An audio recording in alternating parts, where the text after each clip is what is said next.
नमस्कार, घरच्या स्वयंपाकमध्ये आपले स्वागत आहे।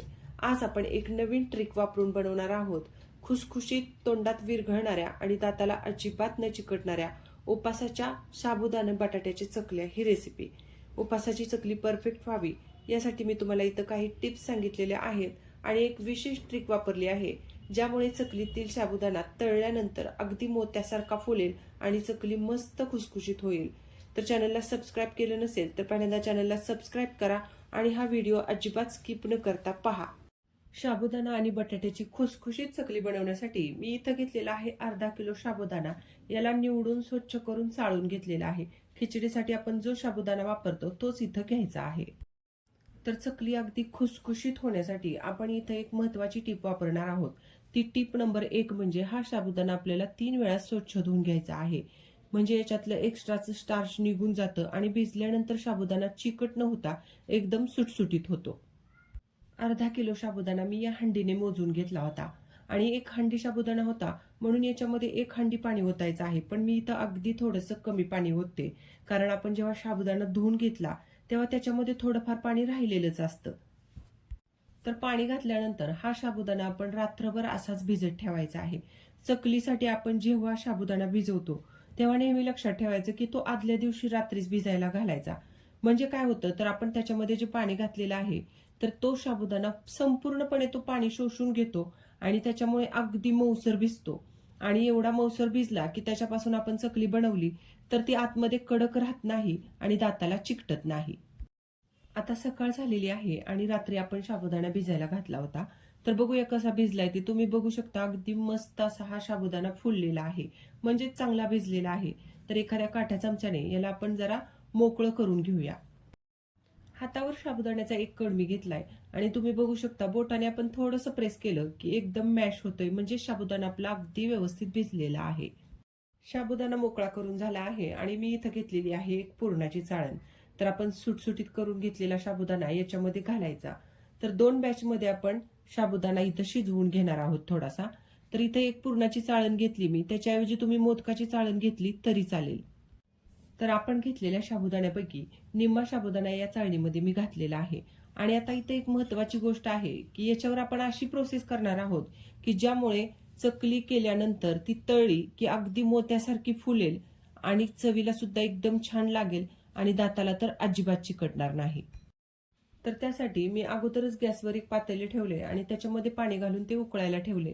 तर पाणी खूप जास्त घालायचं नाहीये। तर तुम्ही बघू शकता अगदी पातेल्याचा चौथा भाग पाणी याच्यामध्ये ओतलेलं आहे। पाण्याला उकळी आली की आता साबुदाण्याची चाळण या पातेल्यावर ठेवायची आणि आता ही चाळण ठेवल्यानंतर याच्यावरती एखादा पातळ कपडा झाकायचा आहे। तर इथं माझ्याकडे एक पातळ गमछा आहे तो मी झाकते। तर आपण असं का करणार आहोत कारण याच्यावरती जर आपण ताट ठेवलं तर ताटाखाली पाणी साठेल वाफेचं आणि ते साबुदाण्यामध्ये पडेल। पण कपडा ठेवला तर तो ओला होईल पण साबुदाणा आपला खूप जास्त ओला होणार नाही। आणि आता मध्यम आचेवरती घड्याळ लावून फक्त 3 मिनिट हा साबुदाणा आपल्याला वाफवून घ्यायचा आहे। पण त्या दरम्यान 1.5 मिनिटांनी याला थोडंसं खालीवर करून घ्यायचं आणि नंतर याच्यावरती कपडा झाकायचा आणि पुन्हा 1.5 मिनिट शिजवून घ्यायचं। 3 मिनिट झालेले आहे साबुदाणा वाफवतोय ते आणि 1.5 मिनिटानंतर मी याला थोडंसं खालीवर करून पुन्हा 1.5 मिनिट कापड झाकून शिजवून घेतलेला आहे। तर याच्यापेक्षा जास्त आपल्याला हा साबुदाणा शिजवून घ्यायचा नाही।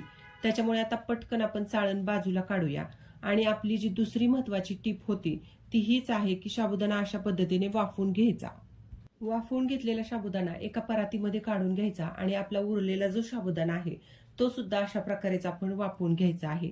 फक्त 3 मिनिट मी सांगितलेल्या पद्धतीने याला वाफवायचं। किती शिजलाय ते बघायचं नाही। एवढं शिजलं तरी सुद्धा चकली अक्षरशः फुलते। उरलेला साबुदाणा सुद्धा मी शिजवून घेतलाय तो या परातीमध्ये काढते आणि थंड करून घेते।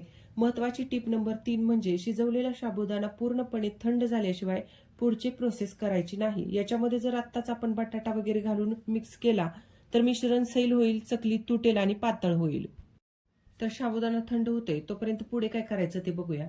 तर इथं 1 किलो बटाटे मी अगोदरच उकडून घेतलेले आहेत आणि त्याला थंड सुद्धा करून घेतले।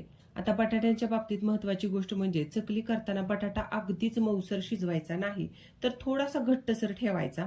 आणि महत्त्वाचं म्हणजे जर चुकून तुमच्याकडून जास्त शिजला बटाटा तर त्याची साल काढायची, थंड करायचा आणि फ्रीजमध्ये अगदी अर्धा तास ठेवलं तरी सुद्धा बटाटे पुन्हा घट्ट होतात। तर बटाटे किसण्यासाठी मी इथं खोबरं किसायची किसणी घेतलेली आहे आणि एक बटाटा मी इथं किसून सुद्धा बघितलेला आहे. तर ही सुद्धा खूप महत्वाची गोष्ट आहे की बटाटा एकतर गरम असताना किसायचा नाही आणि तो खूप जास्त बारीक खोल असलेल्या किसणीने किसायचा नाही. जर खूप जास्त बारीक खोल असलेल्या किसणीने किसला तर तो खूपच पातळ होतो आणि पुन्हा तोच प्रॉब्लेम येतो. म्हणजेच काय तर मिश्रण सैल होतं आणि चकली त्यामुळे तुटणं किंवा चकली फ्लॅट होणं असा प्रॉब्लेम होतो.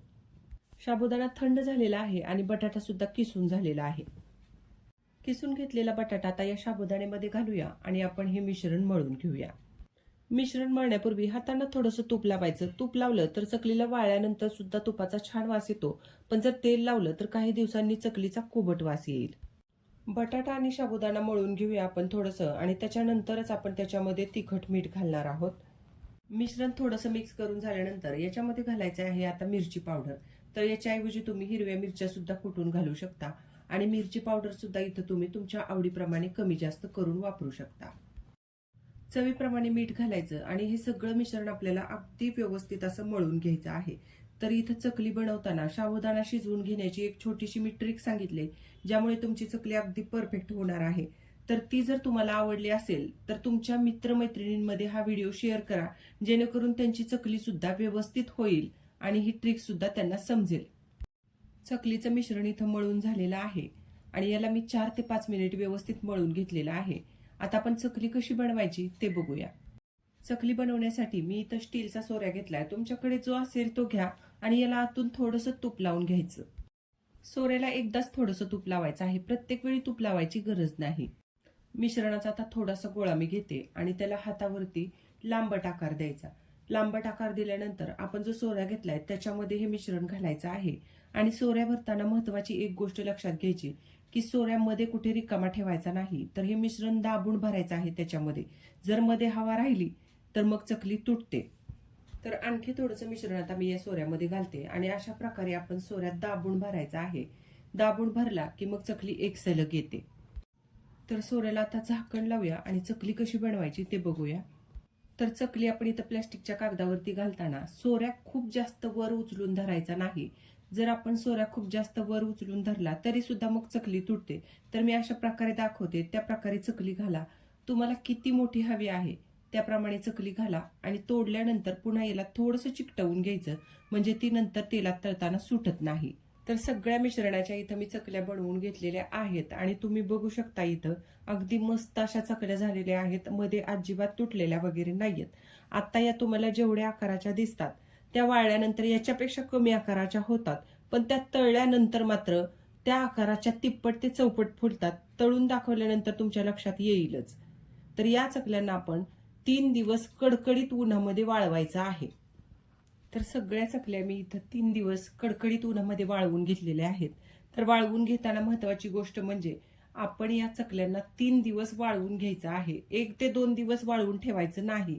जर आपण असं केलं तर त्या वर्षभर आहे तशा टिकणार नाहीत, त्याला किडे लागतील किंवा मग त्या खराब होतील.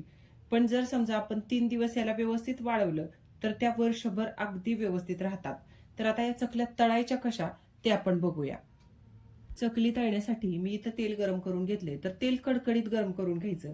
कमी गरम असेल तर चकली व्यवस्थित तळली जात नाही, ती तेलकट होते, शिवाय ती फुलतही नाही. आणि चकली आपण तेलामध्ये टाकल्यानंतर गॅस मध्यमपेक्षा मोठा ठेवायचा आहे, तर ती चकली अगदी व्यवस्थित तळली जाते. तेल चांगलं गरम करून घेतलंय आणि आता हाय फ्लेमवरती आपण या चकल्या तळून घ्यायच्यात. तर सुरुवातीला कढईमध्ये मी 3 चकल्या घालते आणि काही वेळातच आता तुम्ही बघू शकाल की या चकलीमधल्या साबुदाण्याचा कण अगदी मोत्यासारखा फुलतो आणि त्या आकाराने सुद्धा वाळलेल्या चकलीच्या तिप्पट मोठ्या होतात. तर तुम्ही बघा आता या चकली तुम्हाला दिसतच असेल की कण ना कण अगदी साबुदाण्याचा मस्त असा फुललेला आहे. खुसखुशीत आकाराने तिप्पट होणारी आणि तोंडात विरघळणारी उपासाची साबुदाणा आणि बटाट्याची चकली आपली इथं तयार झालेली आहे. चकल्या इथं मी झाऱ्यात घेतलेल्या आहेत आणि आता तुम्ही जवळून सुद्धा बघू शकता अगदी मस्त तोंडात विरघळणारी आपली चकली तयार झालेली आहे. तर इथं मी तुम्हाला जी एक ट्रिक सांगितलेली आहे तर ती कशी वाटली ते कमेंट करून सांगा. रेसिपी नक्की ट्राय करा आणि रेसिपी ट्राय केल्यानंतर ती रेसिपी कशी झाली हे सुद्धा कमेंट करून सांगा. आणि व्हिडिओ आवडला असेल तर व्हिडिओला लाईक करा, शेअर करा आणि अशा छान छान रेसिपीज पाहण्यासाठी घरचा स्वयंपाक चॅनलला सबस्क्राईब करायला विसरू नका. धन्यवाद.